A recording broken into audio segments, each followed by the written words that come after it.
जो लोग पर्याप्त रूप से विशेषाधिकार प्राप्त हैं, उनके लिए हम तेजी से ऐसे समाज में रह रहे हैं जहां हम ऐसे विकल्प चुन सकते हैं और ऐसी जीवन शैली अपना सकते हैं जिसे हमारे दादा दादी संभव नहीं मानते थे।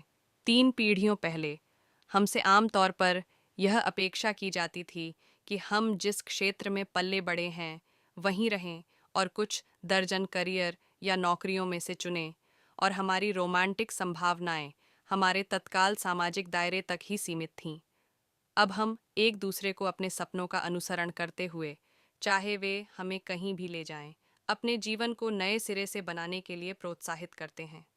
यह नई स्वतंत्रता जितनी अद्भुत है, यह हम में से प्रत्येक पर असंख्य विकल्प बनाने और अपने द्वारा बनाए गए जीवन की पूरी जिम्मेदारी लेने का बोझ भी डालती है। बुद्धिमानी से निर्णय लेने की क्षमता अब पहले से कहीं अधिक महत्वपूर्ण हो सकती है। बुद्धि को परिभाषित करना, यह जानना कि बुद्धि क्या है और कौन बुद्धिमान है, हमें अपने जीवन को ऐसे तरीके से जीने में मदद कर सकता है जो पूर्ण और सार्थक हो। हजारों सालों से बुद्धि के इर्द गिर्द चर्चा दर्शन और धर्म के अध्ययन पर केंद्रित रही है, लेकिन पिछले 20 सालों में मनोवैज्ञानिकों ने बुद्धि पर शोध करना और उसे परिभाषित करना शुरू कर दिया है, जो एक बुद्धिमान व्यक्ति की छवि प्रदान करते हैं और साथ ही यह भी बताते हैं कि वे दुनिया में कैसे काम करते हैं। बुद्धि को अक्सर सही निर्णय लेने और दूसरों को ऐसे तरीके से व्यवहार करने या सलाह देने की क्षमता के रूप में परिभाषित किया जाता है जिससे वांछित परिणाम प्राप्त होने की अधिक संभावना होती है। कुछ विद्वानों ने बुद्धि को व्यावहारिक बुद्धिमत्ता के रूप में वर्णित किया है। मैं इस विचार से आकर्षित हूँ कि बुद्धि का अर्थ है सही काम करना, सही तरीके से, सही समय पर, सही संदर्भ में जानना। यदि इन 4 तत्वों में से कोई भी एक तत्व गलत है, तो कोई निर्णय या कार्य बुद्धिमानीपूर्ण साबित नहीं होगा। हमारी दुनिया की जटिलता को देखते हुए यह पहचानना हमारे लिए बहुत फायदेमंद हो सकता है कि कौन बुद्धिमान है और बुद्धिमानी से कैसे कार्य करना है। बुद्धिमान व्यक्तियों की 5 विशेषताएं या योग्यताएं निम्नलिखित हैं। वे स्वयं को नियंत्रित करते हैं। बुद्धिमान व्यक्ति अपनी भावनाओं को नियंत्रित करने में सक्षम होते हैं ताकि वे स्पष्ट रूप से सोच सकें कि कौन से निर्णय और कार्य सकारात्मक परिणाम ला सकते हैं, और फिर भी भावनाएं बुद्धिमत्ता की दुश्मन नहीं हैं। यदि कोई निर्णय तीव्र भावनाओं को जन्म देगा, तो एक बुद्धिमान व्यक्ति को किसी स्थिति के भार को महसूस करने में सक्षम होना चाहिए ताकि यह पता चल सके कि कोई विशेष निर्णय खुद को, किसी अन्य व्यक्ति या अन्य पक्षों को कैसे प्रभावित कर सकता है। वे गुणी होते हैं। अरस्तु जैसे दार्शनिकों से लेकर बुद्धि पर शोध करने वाले सबसे हाल के मनोवैज्ञानिकों तक यह दृढ़ता से माना जाता है कि बुद्धिमान व्यक्ति गुणी लोग होते हैं, क्योंकि वे कार्य करते हैं, निर्णय लेते हैं और दूसरों को सलाह देते हैं जो सभी के कल्याण के बारे में सोचते हैं।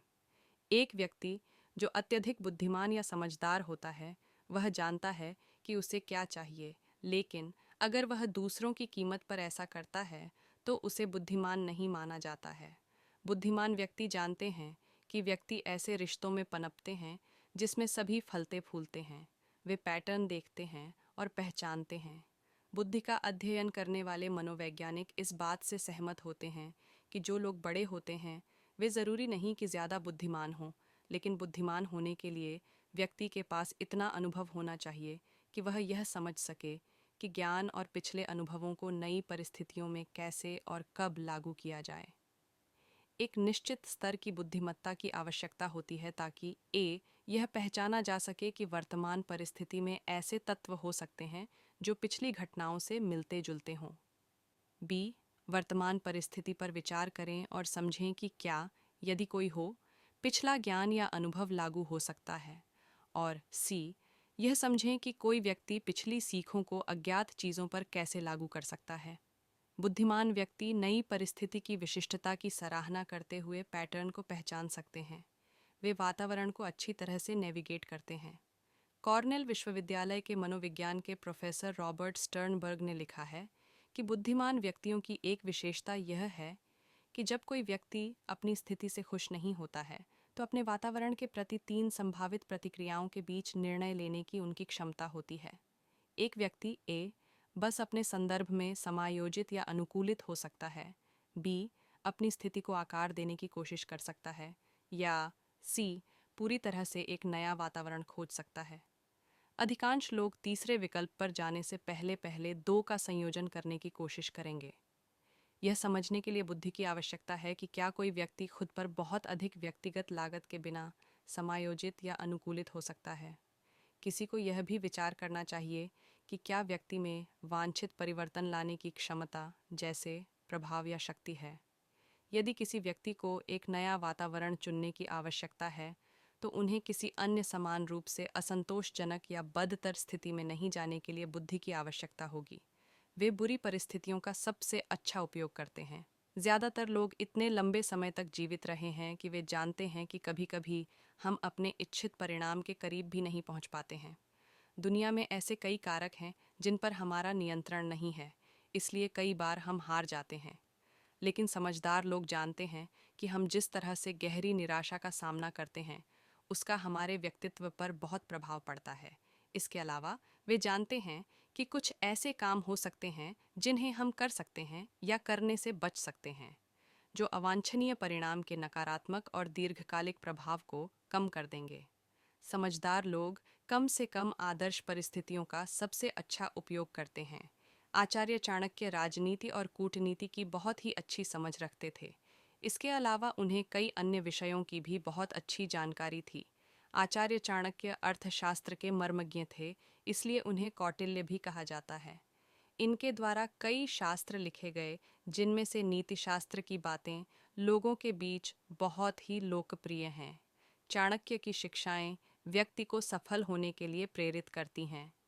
यदि कोई व्यक्ति चाणक्य की शिक्षाओं को अपने जीवन में उतार लें तो सुखी और सफल जीवन व्यतीत कर सकता है। चाणक्य ने व्यक्ति के अंदर ऐसे 5 गुणों के बारे में बताया है। ये गुण जिसके अंदर होते हैं वह व्यक्ति सदा बुद्धिमान कहलाता है, इसलिए इन 5 गुणों को अपने अंदर समाहित कर लेना चाहिए। संकट आने पर विचलित न होने वाला चाणक्य के अनुसार जो व्यक्ति संकट आने पर विचलित नहीं होता है और अपनी शक्ति एवं क्षमताओं का वास्तविक का ज्ञान आकलन करके धर्म के मार्ग पर चलते हुए हर परिस्थिति का सामना करके उससे बाहर निकल जाता है, ऐसा व्यक्ति बुद्धिमान कहलाता है। विवादों से दूर रहने वाला चाणक्य कहते हैं कि जो व्यक्ति अच्छे कर्मों को अपनाकर बुरे कर्मों से दूर रहता है और बिना बात के विवादों से बचकर रहना जानता है एवं अपनी बुद्धि का सही उपयोग करके सफल होने की क्षमता रखता है, ऐसे व्यक्ति को बुद्धिमान कहा जा सकता है। कार्य से संबंधित योजनाओं को गुप्त रखने वाला चाणक्य कहते हैं कि वह व्यक्ति समझदार कहलाता है जो अपने कार्य से संबंधित योजनाओं को गुप्त रखता है और कार्य पूर्ण होने के बाद ही दूसरों को इस बारे में बताता है। हर बाधा को पार करके आगे बढ़ने की क्षमता। आचार्य चाणक्य के अनुसार जो व्यक्ति कार्यों में किसी भी प्रकार की बाधा आने पर भी नहीं घबराता है और बिना निराश हुए अपनी बुद्धि का प्रयोग करके उस बाधा को पार कर लेता है एवं लक्ष्य की ओर अग्रसर होता है, ऐसे व्यक्ति को बुद्धिमान कहा जा सकता है। धर्म के मार्ग पर चलने वाला चाणक्य के अनुसार जो व्यक्ति धर्म के मार्ग पर चलता है उसके बुद्धि निर्णय लेने की क्षमता धर्म से प्रेरित रहती है। इसी गुण के कारण व्यक्ति भोग विलास से अपने आप को दूर रख पाता है और पुरुषार्थ को चुनता है, वह व्यक्ति बुद्धिमान कहलाता है। चाणक्य नीति में आचार्य चाणक्य के विचारों को संग्रहित किया गया है। चाणक्य ने जीवन के हर एक पहलू से संबंधित कई तरह की बातें बताई हैं, जिनका पालन करके आप अपनी लाइफ को बेहतर बना सकते हैं। बता दें कि आचार्य चाणक्य की नीतियाँ काफ़ी व्यवहारिक हैं, जो जीवन जीने की कला सिखाती हैं। उनकी नीतियाँ जीवन को सफल और सुखमय बनाने के लिए कई उपाय बताती हैं। इतना ही नहीं, कौटिल्य ने कई ऐसे गुणों का जिक्र भी अपनी नीति ग्रंथ में किया है जिससे लोगों की पहचान होती है। उनके अनुसार जिस मनुष्य में निम्नलिखित 5 गुण होते हैं,